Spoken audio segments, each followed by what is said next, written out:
Minsan, may mga bahagi ng buhay na kahit anong pilit mong kalimutan, bumabalik pa rin. Mga alaala na kumakapit sa'yo, yung sakit, yung pangarap, yung mga desisyong minsan ay hindi mo pinaghandaan pero kailangan mong panindigan. At sa kwentong ito, muling babalik si Jello sa mga sandaling binago ang buhay niya. Mabigat, masalimuot, pero totoo. Welcome sa M2M Desires, kung saan binibigyang boses natin ang mga kwento ng pag-ibig, pagnanasa, at mga lihim na hindi madaling ikuwento. Mga kwentong minsan ay masakit, minsan ay nagdudulot ng pag-asa, at laging totoo.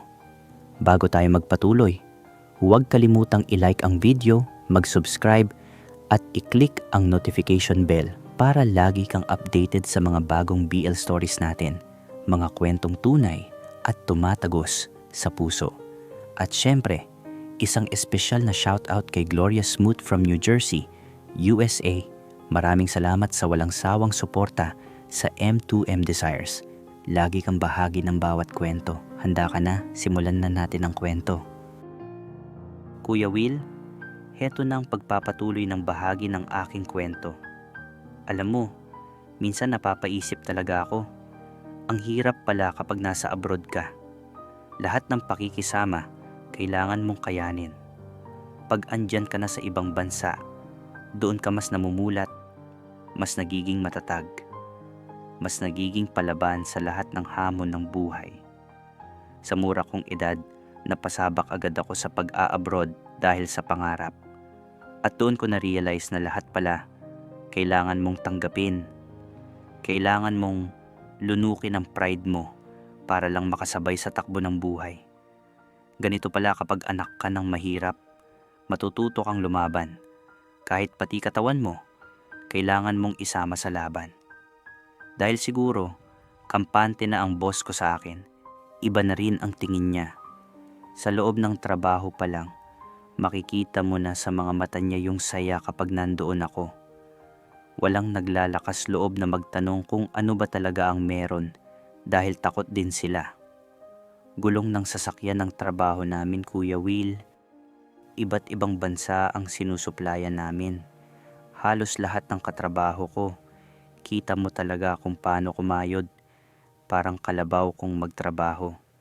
Pero ang kapalit naman, mataas ang sweldo. Doon na lang kami bumabawi. At nung maglilimang taon na ako sa trabaho, kinausap ako ng boss ko.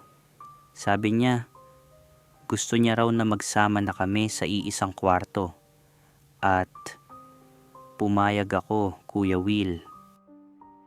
Kuya Will, noong panahon na yon, dahil magkasama na kami ng boss ko sa iisang kwarto, parang mag-asawa, doon ko mas nakita kung gaano siya ka-professional at kung paano siya marunong magdala ng relasyon sa kapwa lalaki. Hindi siya basta-basta.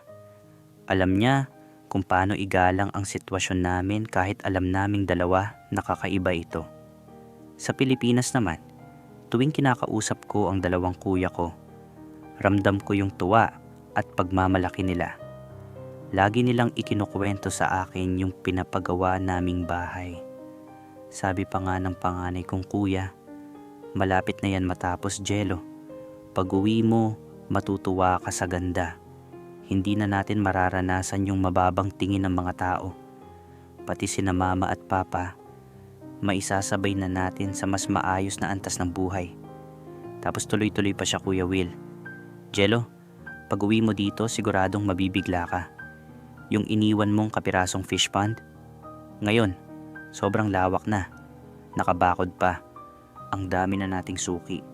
Pag madaling araw, makikita mo sa daan, nakapila na yung mga bumibili ng tilapia. Nakabawi na tayo, Jello. At talaga namang nakakagaan ng puso, Kuya Will, nung sinabi niya, kaya pag umuwi ka, hindi ka magsisisi.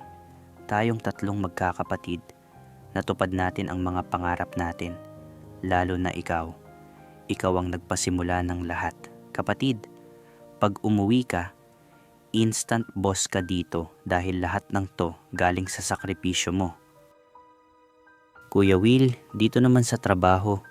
Sakto maglilimang taon na ako noon. Isang gabi, kinausap ako ni Umiko, yung boss ko na kinakasama ko. May halong lungkot yung tono niya nang sinabi niyang kailangan daw niya akong isama sa ibang bansa, sa parte ng Europe, dahil doon siya madidestino habang sinasanay pa yung bagong Japanese boss na papalit sa kanya. Tinanong niya ako kung pwede ba raw na sumama ako para magkasama pa rin kami. Pero sinagot ko siya ng diretso, ayaw ko. Sabi ko, hihintayin ko na lang siya dito. At sa madaling salita, umalis siya. Iniwan niya ako. Pero ang totoo, Kuya Will, nakahinga ako ng maluwag. Kahit papaano, nakapagpahinga rin ang katawan ko mula sa paggamit niya sa akin. Noong mag-isa na ako, mga 4 na buwan akong presko ang pakiramdam. Walang iniisip, walang bigat sa katawan. Alam ko kasi na nasa Europe si Umiko, kaya parang may pahinga rin ako sa lahat. Dumating ang buwan ng Enero, panahon ng taglamig. Sobrang kapal ng snow, Kuya Will. Isang araw, pauwi na kami sa barracks. Isang bus kaming lahat galing duty. Habang umaandar yung bus, naka-on yung heater para mainit sa loob. Malapit na kaming makababa nang bigla na lang nag-slide yung bus dahil sa sobrang dulas ng daan. Natumba yung bus. Marami sa amin ang napilayan. At ako, nabali ang kanang kamay ko. Doon ko talaga naranasan, Kuya Will, ang umiyak sa loob ng ospital. Walang mag-aasikaso sa'yo. Kailangan mong gawin lahat mag-isa. Kumilos ka mag-isa. Tiisin mo mag-isa. Sa ibang bansa, doon mo mararamdaman yung tunay na pag-iisa. Kuya Will, lumipas ang mga linggo. Habang nakasemento pa rin ang kanan kong kamay, may stainless pa sa loob. Doon ako nagdesisyon. Uuwi na ako ng Pilipinas. Sa awa ni Umiko, yung kinakasama ko, sinabi ko sa kanya na kailangan ko nang umuwi para may mag-asikaso sa akin. Pumayag naman siya. Bago pa man kami makauwi, yung iba ko pang kasama nagpaiwan pa doon. At doon ako talagang namangha, Kuya Will, ang laki pala ng binayad sa amin ng gobyerno dahil sa aksidente. Kasama pa yung makukuha kong back pay. Noong huling gabi ko sa Japan, tinawagan ko ang kuya ko. Sabi ko, salubungin niya ako sa Manila. Arrival ko ay 3:00 ng umaga. Pakiusap ko pa, Kuya, wag mo munang sabihin kina mama at papa. Gusto ko sana silang masorpresa. Pagdating ko sa Pilipinas, agad akong nakita ni Kuya Juancho, yung panganay namin. Narinig ko pa yung sigaw niya, Jello, dito ako.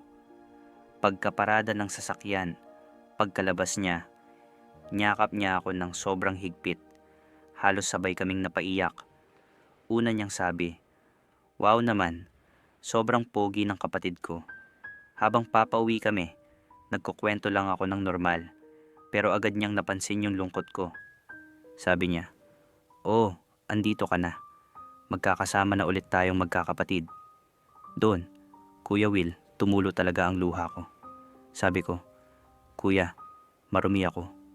Bigla niya akong niyakap ng mas mahigpit. Sabi niya, Jello, kung iniisip mong marumi ka, kasama yan sa buhay. Proud ako sa iyo, kapatid. Dahil iisa lang ang naging pagkakamali mo. Ako, mula pagkabata, ang dami ko nang pinagdaan ng pagkakamali sa kung sino-sino. Malilinis mo yung nararamdaman mong dumi sa pamamagitan ng pagbabago mo. Tahan na, sabi niya habang pinupunasan ang luha ko. Tapos bigla niya akong hinalikan sa lips sabay tawa. Oh, baka sabihin mo dinudumihan kita. Kiss yan ng pagmamahal bilang kapatid. Kuya Will, pagpasok pa lang namin sa sasakyan, tinanong ko agad, Kuya, kanino tong kotse? Sagot niya, sabay tawa. Aba, sa atin yan, 4 lahat yan. Tol, makikita mo ang pagbabago pag uwi natin. Mabibigla ang lahat. Walang nakakaalam na uuwi ka. Tapos bigla siyang bumirada. Jello, aba, Walang kupas ang pagiging pogi mo. Baka nababakla na ako sa'yo. Sabay kaming nagtawanan. Kuya, gutom na ako, sabi ko. Sagot niya, tiis lang kapatid ko. Malapit na tayo sa bahay. Pagdating namin sa baryo, Kuya Will, halos hindi ko makilala. Ang laki ng pinagbago. Marami ng magagandang bahay at sementado na ang daan. Noong natatanaw na namin yung bahay, sabi ng kuya ko, "Oh, kita mo yun?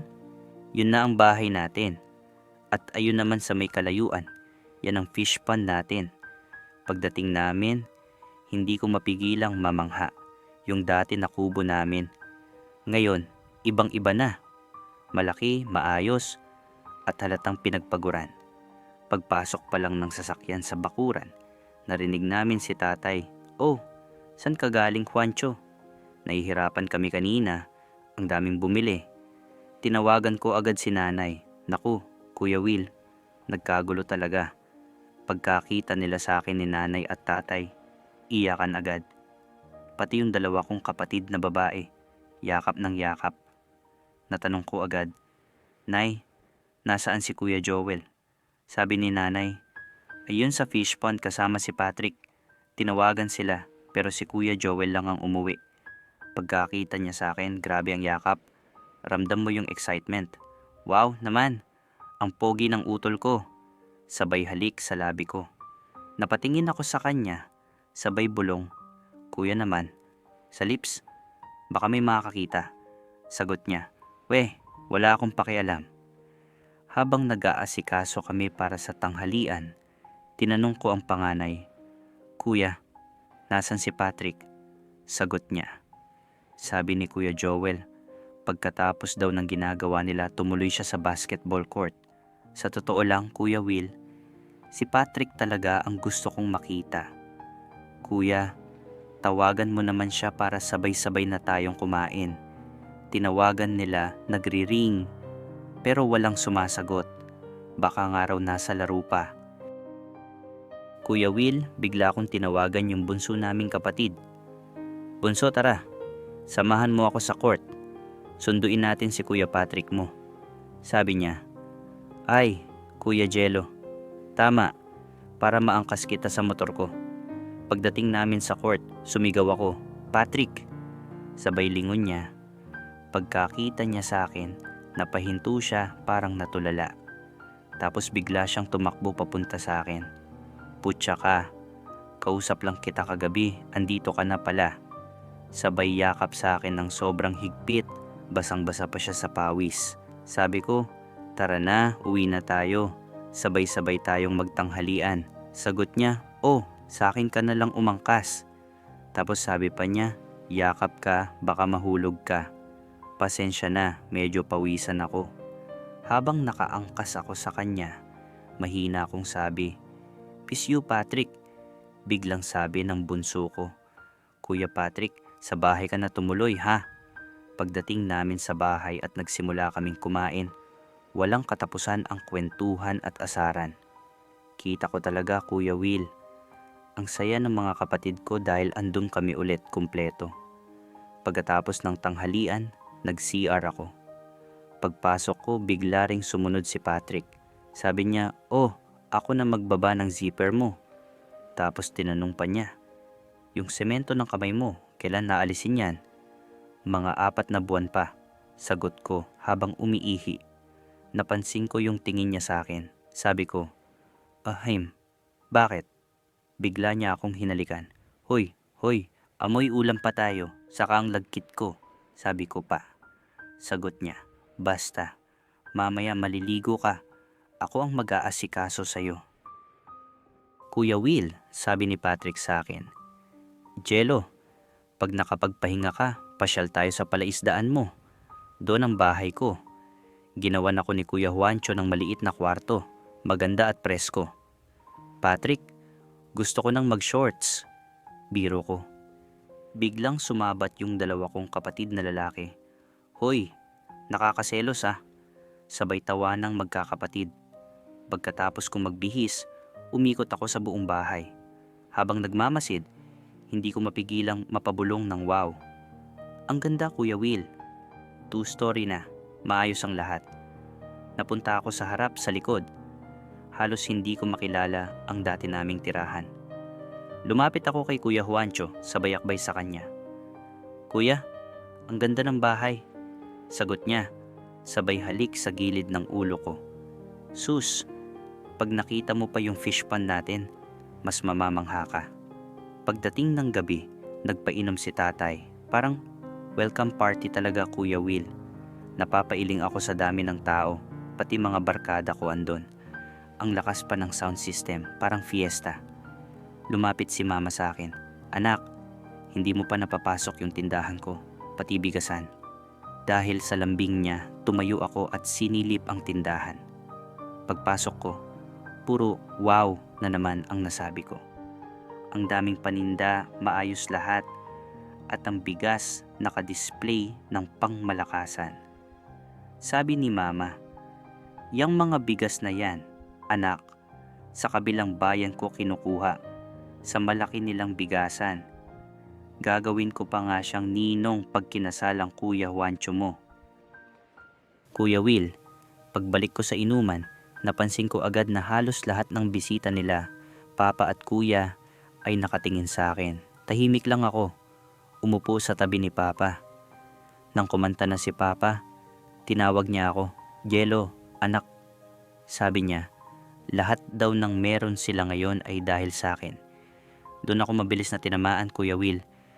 Nung narinig ko pa yung paborito niyang kanta, hindi ko na napigilan. Napayuko ako at lumuha. Sabi ko sa sarili ko, grabe, ang laki na talaga ng pinagbago. Dati, noong hindi pa kami nakakapag-abroad ng magkakapatid, halos wala kaming kaibigan. Ngayon, halos kilala na kami ng buong lugar. Tapos biglang sabi ni Kuya Juancho, yung panganay, "Oh, request, si Jello ang kakanta." Kaya kinanta ko ang kasalanan ng Orient Pearl. Pagkanta ko pa lang ng unang linya, tahimik ang lahat. Namangha sila, siguro dahil nahasa rin ako sa pagkanta habang nasa abroad. Pagkatapos ko kumanta, lumapit ako kay kuya at sabi ko, "Kuya, magpapahinga muna ako." Sabay tanong ko pa, "Kuya, pwede ko ba isama si Patrick sa kwarto ko?" Ngumiti siya ng pilyo at sagot niya, "Jel, alam naman namin na may relasyon kayo. Wala kang maririnig sa akin. Kay Kuya Joel, lalo na kina mama at papa. Alam naman nila lahat. Pero may pahabol siya. Pero please lang, Jello, sa gabi na to, gusto ko muna mag-usap-usap tayo. Ako, si Papa, at si Joel. Si Patrick, pauwiin mo muna. O kaya pagkatapos natin magkwentuhan saka mo siya puntahan." Kuya Will, nung nagpahinga ako kasama si Patrick, sinabi ko sa kanya na pagkatapos naming mag-usap ng pamilya, pupuntahan ko siya sa fish pond.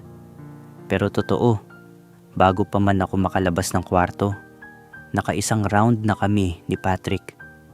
Parang hindi ko na rin napigil, lalo na pagkatapos ng lahat ng nangyari.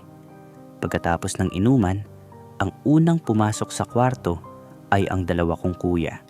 Dahil parehong nakainom, dumiretso silang humiga sa tabi ko. Ako ang nasa gitna nila. Si Kuya Juancho ang unang nagsalita.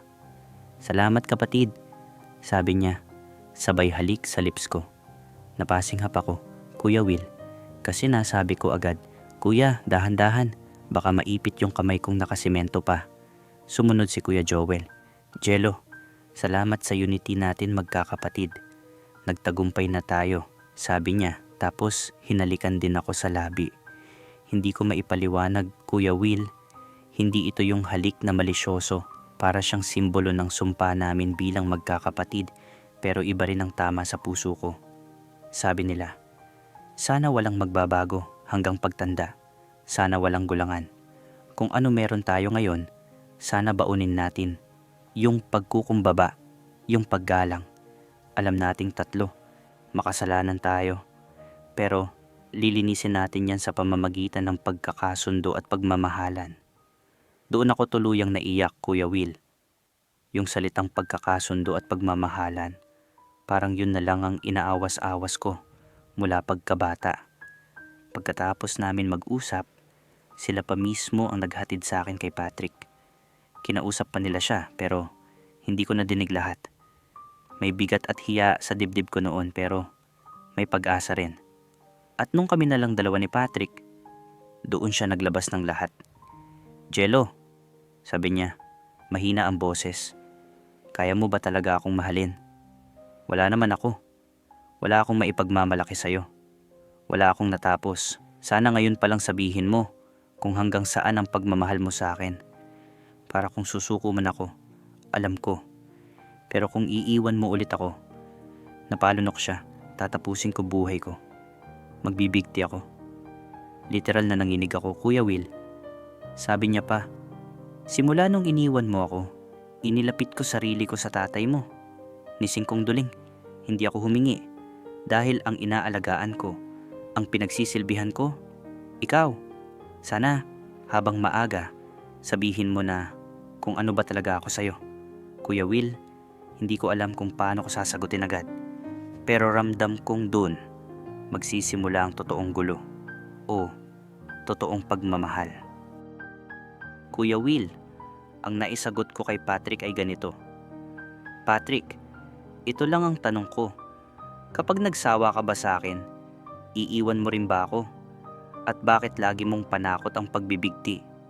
Tapos sinabi ko sa kanya, "Patrick, 4 na lalaki na ang dumaan sa buhay ko, mga kuya ko, pati ikaw, at ang boss ko sa Japan.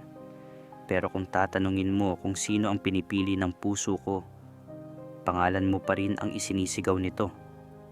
Niyakap niya ako ng mahigpit, Kuya Will, at yung iyak niya, parang batang takot na maiwan. Doon ko naramdaman na kahit malas ako sa maraming bagay, kahit nagpakamatay pa ang kapatid kong babae, ako na lang ang natira. Pero may dumating pala na kayang sumalo sa pagkatao ko. Salamat Jello," bulong niya habang umiiyak. Lumipas ang ilang buwan. Kinasal si Kuya Juancho, ang panganay namin.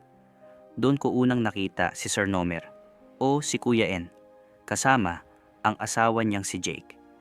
Ninong sila sa kasal ng kapatid ko. Pagkakita ko kay Jake, agad kong napansin ang kulang niyang mga daliri. Parang may tumunog sa isip ko kasi parang may narinig na akong kwento tungkol doon.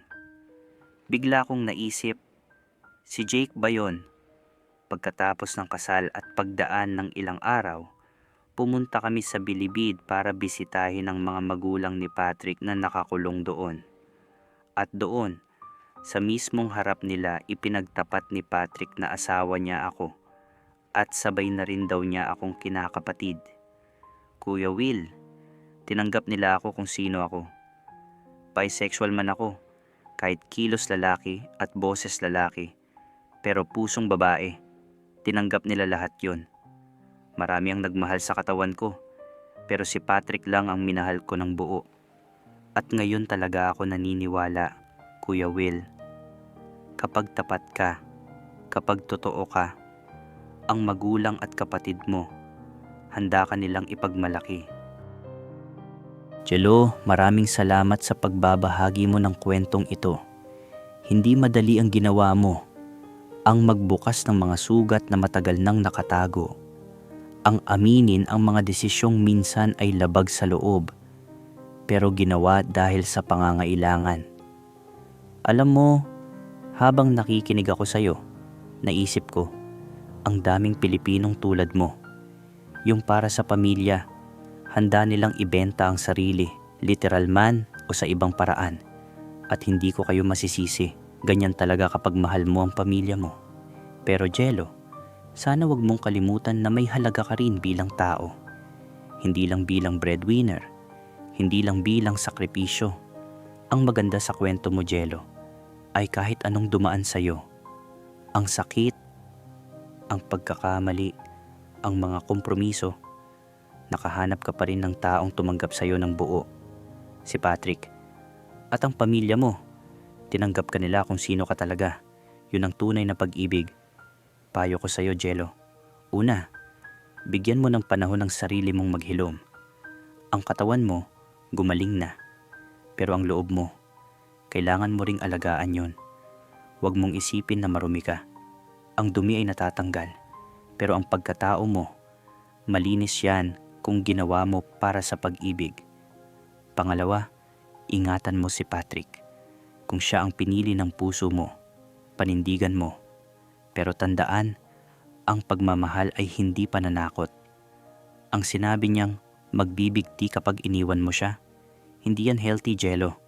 Kausapin mo siya, turuan mo siyang mahalin ang sarili niya muna bago kanya mahalin ng tama. At pangatlo, magtiwala sa pamilya mo.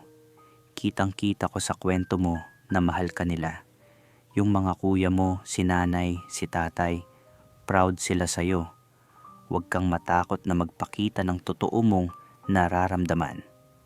Ang moral lesson ng kwentong ito, ang buhay ay puno ng mga desisyong kailangan nating gawin.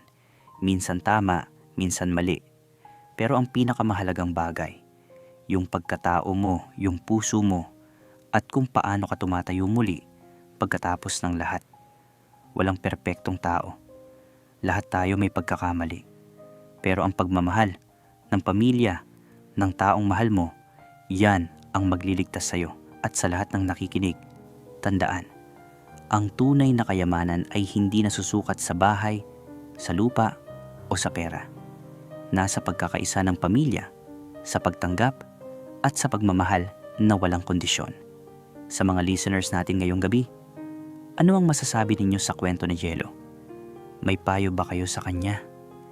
May sarili ba kayong karanasan na katulad nito? Mag-iwan ng komento sa baba. Gusto naming marinig ang boses ninyo. At huwag kalimutang i-like ang video, mag-subscribe, at i-click ang notification bell para sa mga susunod pang kwentong tulad nito. Mga kwentong totoo, taus-puso, at hindi takot na magsalita. Muli, ito si Kuya Will. Salamat sa pakikinig. Hanggang sa muli. M2M Desires, kung saan bawat kwento ay may boses, bawat puso ay may tahanan.